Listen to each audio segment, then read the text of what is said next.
ഇന്നലെ പ്രവീൺ മൃദുല ഉണ്ടല്ലോ. Hello guys, അസ്സലാമു അലൈക്കും. പുതിയ വീഡിയോയിലേക്ക് എല്ലാവർക്കും സ്വാഗതം. അപ്പൊ കുറേ നാൾക്ക് ശേഷം ഇന്നൊരു വീഡിയോ എടുക്കാൻ വേണ്ടി പോകുന്നു കേട്ടാ. വേറെ ഒന്നല്ല, വൈകുന്നേരം സ്നാക്സ് ആക്കുന്നൊരു വീഡിയോ ചെയ്യാന്ന് വിചാരിച്ചു. ഞാൻ ഇന്നലെ ഗ്രീൻ പീസ് ഇവിടെ പോറ്റി വെച്ചിട്ടുണ്ട്. അത് ഇന്നലെ വെറുതെ ഗ്രീൻ പീസ് കറിയെ രാത്രി വെച്ചിട്ടുണ്ട്. അപ്പം രാത്രി കറി വെക്കുന്നതിൽ കുറച്ച് ബാക്കിയുണ്ട്. ഞാൻ വെറുതെ ഇങ്ങനെ നമ്മൾ പരിപ്പോടെ ചുടുന്നതൊക്കെ ചുട്ടു നോക്കി രാത്രി കേട്ടാ. പക്ഷെ എന്തായാലും നല്ല ടേസ്റ്റ് ആണ്. അപ്പൊ ഞാൻ ഇന്നത്തെ സ്നാക്സ് ഇതാക്കാന്ന് വിചാരിച്ച്. അപ്പൊ ഗ്രീൻ പീസ് ആണ്. ഇത് ഇന്നലെ ട്രൈ ചെയ്യാൻ പ്രത്യേകം കാരണം വെച്ചാൽ ഇന്നലെ പ്രവീൺ മൃദുല ഉണ്ടല്ലോ, അവരുടെ വീഡിയോയില് ഒരു പരിപ്പട കാബൂളി കടല വെള്ളക്കടലില്ലേ അതിനോട് ആക്കുന്നത് കണ്ടിട്ടുണ്ടായിരുന്നു. അപ്പൊ അതില് സ്കോപ്പായിട്ടാണ് കണ്ടത്. അപ്പൊ ഞാൻ വെറുതെ ഇന്നലെ ഗ്രീൻ പീസ് ഇങ്ങനെ കറിയിൽ ഇടുമ്പോൾ കുറച്ച് അധികം പോലെ തോന്നിയോണ്ട് ഞാൻ കുറച്ച് മാറ്റിയിട്ട് വെറുതെ അങ്ങനെ ആക്കി വെച്ച് നോക്കി. പക്ഷെ ഭയങ്കര ടേസ്റ്റ്, നല്ല ക്രിസ്പി ആയിട്ട്. അപ്പൊ ഞാനൊന്നത് ഇന്ന് വൈകുന്നേരം ആക്കാന്ന് വിചാരിച്ചപ്പോൾ ആക്കാൻ വേണ്ടി പോകുന്നു. അപ്പൊ നമ്മൾ ഗ്രീൻ പീസ് നല്ലപോലെ കഴുകിയിട്ടുണ്ട് കേട്ടോ. കഴുകി കഴിഞ്ഞാൽ അടുത്ത ചെയ്യുന്നത് വെച്ചാൽ നമ്മളിത് അരിപ്പിലേക്ക് മാറ്റാം. അതിന്റെ വെള്ളം എല്ലാം പോണം കേട്ടോ, വെള്ളം ഉണ്ടാകാൻ പാടില്ല അങ്ങനെ. അപ്പൊ അമ്മ അരിപ്പിലേക്ക് മാറ്റിയിട്ടുണ്ട്. നമുക്ക് അതിന് വേണ്ടിയിട്ട് ഉള്ളി, ചെറിയ ഉള്ളി ഉണ്ടെങ്കിൽ ചെറിയ ഉള്ളി എടുക്കാം. സാധാരണ വലുതാണെങ്കിൽ വലുത് എടുക്കാട്ടാ. അപ്പൊ എൻ്റെ അടുത്ത് ചെറുള്ളി ഉണ്ട്. അപ്പൊ രാത്രി ഞാൻ അത് എടുക്കണ്ടേ. അപ്പൊ അതും പച്ചമുളകും കറിവേപ്പിലും എത്രയാണെന്ന് ഇപ്പോൾ നമുക്ക് ക്രഷ് ചെയ്തെടുക്കുന്ന നല്ലോണം അരയാൻ പാടില്ല. ക്രഷ് ചെയ്തെടുക്കുമ്പോൾ അത്ര ഐറ്റംസ് നമ്മൾ ചേർക്കാൻ ശേഷം ഉപ്പും മുളകൊക്കെ ചേർത്തിട്ട് നമുക്ക് മിക്സ് ചെയ്യാം. അതായത് ഇഞ്ചിയുടെ പേസ്റ്റും ഒക്കെ ചേർത്തിട്ട് മിക്സ് ചെയ്യാം കേട്ടോ. ഇഞ്ചി ഞാൻ കറിയിൽ അടിക്കുന്നതിന് ഇടുന്നുണ്ട്. ഉപ്പും മുളകും മാത്രം എന്താണ് കുഴച്ചെടുത്താൽ മതി. ഓക്കെ. അപ്പൊ ഞാനിതിവിടെ ഈ ഉള്ളിയും അതുപോലെ തന്നെ ഈ ഒരു പച്ചമുളക് കേട്ടോ, ചെറിയ പച്ചമുളക്. ഇത് ഭയങ്കര കാരമുണ്ട്, അതുകൊണ്ട് ഈ ഒരു പച്ചമുളക് ഇന്നലെ ആക്കുമ്പോൾ ഞാനിതാ ഇച്ചിരി കഷ്ണം പച്ചവെള്ളം എടുക്കുന്നുണ്ടായിട്ടുണ്ട്. കാരണം വളരെ കുറച്ച് രാത്രി വെറുതെ ആക്കി നോക്കിയിരുന്നു. അപ്പം ഭയങ്കര ടേസ്റ്റ്. അപ്പം ഇതെന്തായാലും മസ്റ്റായിട്ട് ഉണ്ടാക്കി നോക്കണം കേട്ടോ എല്ലാവരും. അപ്പോൾ ഈ ഉള്ളി ഇതാ, നമുക്ക് ഉള്ളി ഇങ്ങനെ തൊലി കളയാം.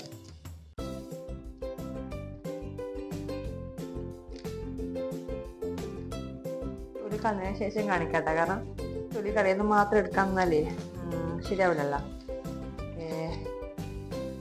അപ്പം അങ്ങനെ നമ്മൾ എന്താണ് ഇതാ നമ്മൾ ഉള്ളി മുറിച്ചിട്ടുണ്ട് കേട്ടാ. ഉള്ളി മുറിച്ചു. ഞാൻ എപ്പോഴും ഇങ്ങനെ ഉള്ളി തൊലി കളയുമ്പോൾ തന്നെ ഇവിടെ ഒരു പാത്രം എടുത്ത് വെക്കിട്ടാ. കാരണം എനിക്കിങ്ങനെ നിലത്തെല്ലാം ആയിക്കഴിഞ്ഞാലേ അത്ര ഇഷ്ടമല്ല, കച്ചറ ആയിക്കൊണ്ട് പണിയെടുക്കുന്നത്. അത് അപ്പം ക്ലീൻ എപ്പോഴല്ല കേട്ടാ, എല്ലാപ്പൊന്നും അത് പോസിബിൾ ആവല്ല. എന്നാലും പറ്റുന്ന സമയത്തൊക്കെ കിച്ചൺ ക്ലീൻ ആക്കിക്കൊണ്ട് തന്നെ ആ ഒരു മെയിൻറ്റെയിൻ ചെയ്തുകൊണ്ട് എനിക്ക് പണിയെടുക്കുന്നതാണ് കൂടുതലും ഇഷ്ടം. ഇനി നമുക്ക് ഇതൊന്ന് ക്രഷ് ചെയ്തെടുക്കാം കേട്ടോ. ജ്യൂസ് മെഷീൻ ഒന്ന് കഴുകിയിട്ട് അതിൻ്റെ ഉള്ളൊന്ന് ജസ്റ്റ് ഒന്ന് തുടക്കാം. കാരണം ഇതിന് നല്ലോണം വെള്ളം ഉണ്ടാകുന്നത് അത്ര നല്ലതല്ല. അപ്പോൾ നമുക്ക് തുടക്കാം. ഇതിൻ്റെ ഉള്ളൊന്ന് നല്ലപോലെ തുടക്കാം കേട്ടോ.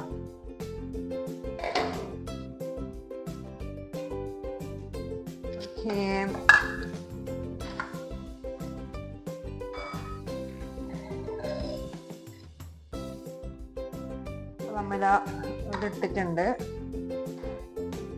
അതിനുശേഷം നമ്മള് എന്താണ് കടല നമ്മ ഇട്ടു. അത് കറിവേപ്പിലയും ഉള്ളിയും പച്ചവെള്ളം നമ്മൾ ഇതിലേക്ക് ഇട്ട് കൊടുത്തിട്ടാ. നമുക്ക് ഇതിനെ ക്രഷ് ചെയ്തെടുക്കാം.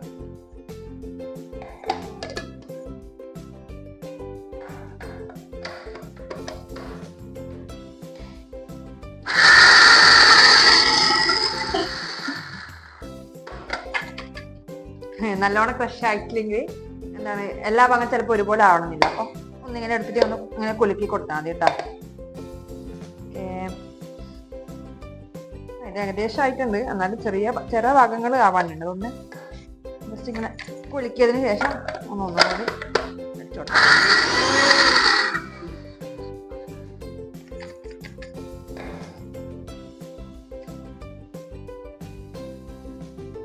ചിലതൊക്കെ കടല കുറച്ച് ഉണ്ടായ പ്രശ്നമൊന്നും ഇല്ല കേട്ടാ. കടിക്കാൻ കുറച്ചൊക്കെ ഉണ്ടായാൽ കുഴപ്പമില്ല. എല്ലാം അങ്ങോട്ട് അടിയുന്നു. ഇപ്പൊ തൽക്കാലത്തേക്ക് ഇതായിട്ടുണ്ട് കേട്ടാ. നമുക്ക് വേറെ പ്ലേറ്റിലേക്ക് മാറ്റിയിട്ട് നമുക്ക് കുഴക്കാം. ഓക്കെ. അപ്പൊ ഞാനിത് വേറെ പ്ലേറ്റിലേക്ക് മാറ്റുന്നുണ്ട്.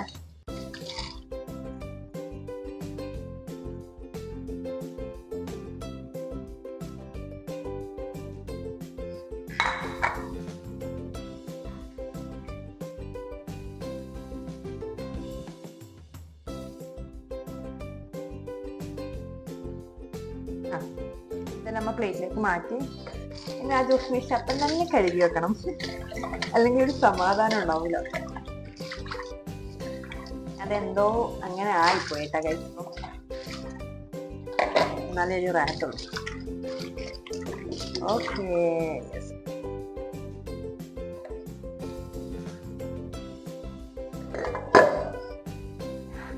നെക്സ്റ്റ് നമുക്ക് അതിലേക്ക് ഉപ്പും മുളക് പൊടിയും ഇട്ടിട്ട് നല്ലപോലെ കുഴച്ചെടുക്കണം കേട്ടോ.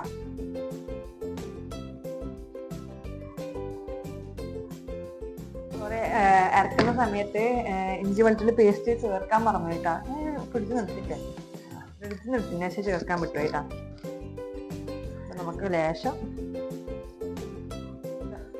ചേർക്കുന്നുണ്ട് കേട്ടോ. ഇഞ്ചി കുറച്ച് മാത്രമേ ചേർക്കുന്നുള്ളൂ, അധികം അതിന്റെ സ്മെല്ല് അങ്ങനെ ഓവർ ഇഞ്ചിന്റെ ഒക്കെ മണം ഇഷ്ടമുള്ള ആൾക്കാർ ഇഞ്ചി വെളുത്തുള്ളി നിർബന്ധമൊന്നുമില്ല, ഇഞ്ചി മാത്രമാണെങ്കിൽ ഇഞ്ചി മാത്രം മതി കേട്ടോ. നമുക്കിനി ഇട്ട് കൊടുക്കാം കേട്ടോ. ആവശ്യത്തിന് ഉപ്പ് ഇട്ടിട്ടുണ്ട്. ഇതിന് ഉപ്പ് എന്തായാലും അത്യാവശ്യം വേണം, എന്നാലേ ടേസ്റ്റ് ഉണ്ടാവും കേട്ടോ. പിന്നെ മുളക് പൊടിയും ഓപ്ഷനിലാണ്, അല്ലെങ്കിൽ ചേർത്താൽ മതി. ഞാൻ ഇന്നലെ പെട്ടെന്നൊരു വീഡിയോ കണ്ടപ്പോൾ അതിന് മുളക് പൊടിയൊക്കെ ചേർക്കുന്നുണ്ടായിരുന്നു. നമുക്ക് നല്ല രീതിയിൽ കുഴച്ചെടുക്കണം. ഇന്നലെ ഞാൻ ഇറക്കുന്ന സമയത്ത് ഇത്രയും വെള്ളം ആയിട്ടുണ്ടായിട്ടാ. ഇത് കുറച്ചൊരു പ്രശ്നമില്ല, കുഴപ്പമില്ല. ഇത് ഇറക്കുന്ന സമയത്ത് തന്നെ നമുക്ക് ഇങ്ങനെ ആ പരിപ്പോടെ ചുട്ടിട്ട് സ്മെല്ല് ഇങ്ങനെ വരും കേട്ടോ. ഇറക്കുന്ന സമയത്ത് തന്നെ നല്ല സ്മെല്ല് വരും. പിന്നെ ഗ്രീൻ പീസ് തോന്നുമ്പോൾ പട്ടാണിക്കടല കഴിക്കുന്ന ആ ഒരു ടേസ്റ്റാണ് കേട്ടോ. പൊരിച്ചിട്ട് കഴിക്കുന്ന സമയത്ത് നല്ല ടേസ്റ്റാണ്.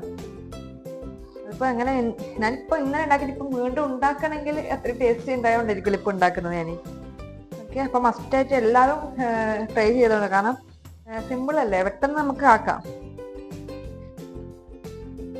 പക്ഷെ പരിപ്പ് ഇതുപോലെ ഇങ്ങനെ ക്രിസ്പി ആയിട്ട് കിട്ടുന്നുണ്ടോ എന്ന് എനിക്കറിയില്ല, കാരണം ഞാൻ പരിപ്പ് ഇതുവരെ ഒറ്റയ്ക്ക് റെഡിയാക്കി നോക്കിയിട്ട്. അപ്പൊ ഉമ്മാ ഇതിന്റെ പരിപ്പ് അങ്ങനെ ക്രിസ്പി ആയിട്ട് കിട്ടുക എന്ന് പറയുന്നുണ്ട്, എനിക്കറിയില്ല കേട്ടാ. അമ്മ പറയുന്നുണ്ടേന് കടല ആയതുകൊണ്ട് അത് അങ്ങനെ ഇങ്ങനെ പോയി നല്ല ടേസ്റ്റ് ആയിട്ട് കിട്ടുന്നു പറയുന്നത്. പക്ഷെ എനിക്കറിയില്ല അതിനെ കുറിച്ചിട്ട്, ഞാൻ ഇതുവരെ ആക്കി നോക്കിയിട്ടില്ല. അപ്പം നമുക്ക് നല്ല പോലെ ഇത് വയ്ക്കാം. ഉപ്പ് നോക്കിയിട്ട് ഉപ്പ് ചേർക്കാട്ടോ. കടലെല്ലാം അരയാണ്ടുണ്ട്, 2, 3, 4, 5 ഒക്കെ മുഴുവനായിട്ട് ഉണ്ടായ പ്രശ്നമൊന്നുമില്ല കേട്ടോ. എല്ലായിടത്തും നമുക്ക് ഉപ്പ് എത്തിക്കണം കുഴച്ചിട്ട്.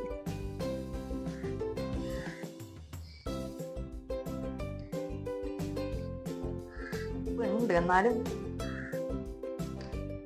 ഇതൊക്കെ സാധനത്തിന് കുറച്ച് ഉപ്പ് ഉണ്ടായാലേ രസമുണ്ട്. പിന്നെ ഇത് അരക്കുന്ന സമയത്ത് ഒരു രീതിയിലും വെള്ളം ആവശ്യമേ ഇല്ല കേട്ടാ.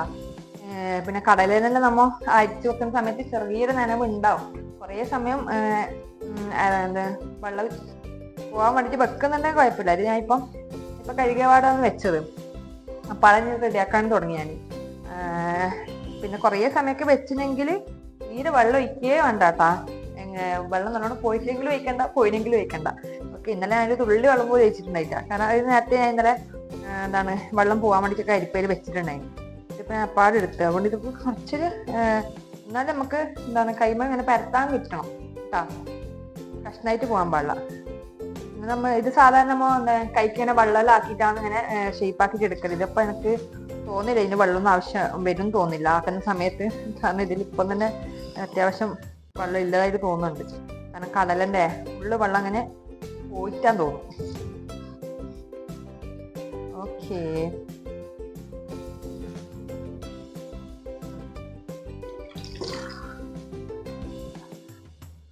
കണ്ടില്ലേ?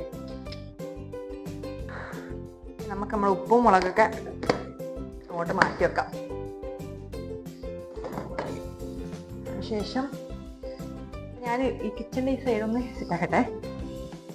അപ്പം ഞാനിതിവിടെ കാണുമെന്ന് അറിയില്ല തന്നെ ഇവിടെ പാൻ ചൂടാൻ വെച്ചിട്ടുണ്ട് കേട്ടോ. അപ്പം നമുക്ക് എല്ലാവർക്കും ഡൗട്ട് ഉണ്ടാവും, ഈ പരിപ്പട ഇങ്ങനത്തെ ഒക്കെ ചൂടുമ്പോൾ നല്ലോണം എണ്ണയിൽ ഇങ്ങനെ മുക്കി പൊരിക്കണമെന്ന്. പക്ഷെ ഞാൻ ഇന്നലെ ഇങ്ങനെ ഷാലോ ഫ്രൈ ആണ് ചെയ്തെടുത്തത്. പക്ഷെ എന്നാലും പൊരിച്ചിന് ഒരു കുറവ് ഞാൻ ഇങ്ങനെ ചിന്തിച്ചത് അരിപ്പൊടി ആവുമ്പോൾ ചേർക്കണം, കുറച്ച് പൊരിച്ചൽ കിട്ടാണ്. പക്ഷെ ഈ കടലയില്ല കേട്ടോ, പരിപ്പിൻ്റെ കാര്യത്തിൽ എനിക്കറിയില്ല. ഇതിൽ ഒരു അങ്ങനത്തെ ഒന്നും ചേർക്കണ്ട. ആ കണ്ട വീഡിയോയിൽ കായപ്പൊടിയൊക്കെ ചേർക്കുന്നുണ്ട്, ഒന്നും വേണ്ട കേട്ടോ. നല്ല ക്രിസ്പി ആയിട്ട് തന്നെ കിട്ടുന്നുണ്ട്. അപ്പൊ നമുക്ക് ഏതായാലും സ്റ്റാർട്ട് എവിടെയാണ് ചൂടായി കഴിഞ്ഞിട്ട് ഞാനിവിടെ ലേശം വെള്ളം എന്നാലും വെച്ചിട്ടുണ്ട് കൈക്ക് മുക്കാൻ വേണ്ടിയിട്ട്. അപ്പോൾ ഫസ്റ്റ് നമ്മൾ എന്താണ് ഫ്ലെയിം കുറക്കണം കേട്ടോ. ആദ്യം എന്താ നമുക്ക് എത്രയാണ് വേണ്ടത് വെച്ചാൽ ഇങ്ങനെ എടുക്കാം കേട്ടോ. ശേഷം വെള്ളം ഇങ്ങനെ കുറച്ചിങ്ങനെ തൊടുക, ഇങ്ങനെ ഇങ്ങനെ റൗണ്ട് ചെയ്യാം. നിങ്ങൾക്ക് വലുത് വേണമെങ്കിൽ വലുത്, നന്നെ വലുതാക്കാൻ നിൽക്കണ്ട കേട്ടോ, ചിലപ്പം പൊടിഞ്ഞു പോകും. നമുക്കിങ്ങനെ ഇട്ട് കൊടുക്കാം.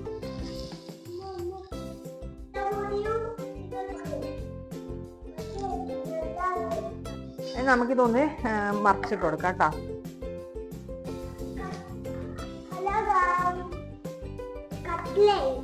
കട്ട്ലറ്റ് അല്ല, കടല വട.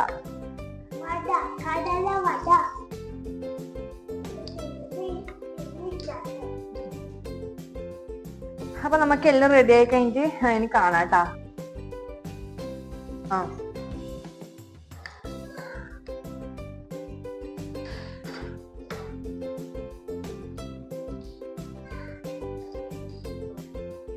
ഗായ്സ്, അങ്ങനെ നമ്മുടെ പരിപ്പടല്ല സോറി ഗ്രീൻ പീസ് കടലവടയാണ് കേട്ടോ. ആ കടലാണ് അടിപൊളിയായിട്ട് റെഡി ആയിട്ടുണ്ട്. അപ്പം ഞാൻ ജസ്റ്റ് ഒന്ന് എത്രത്തോളം ക്രിസ്പിനെസ് ഉണ്ട് നിങ്ങൾക്ക് ഞാൻ കാണിച്ചു തരാം.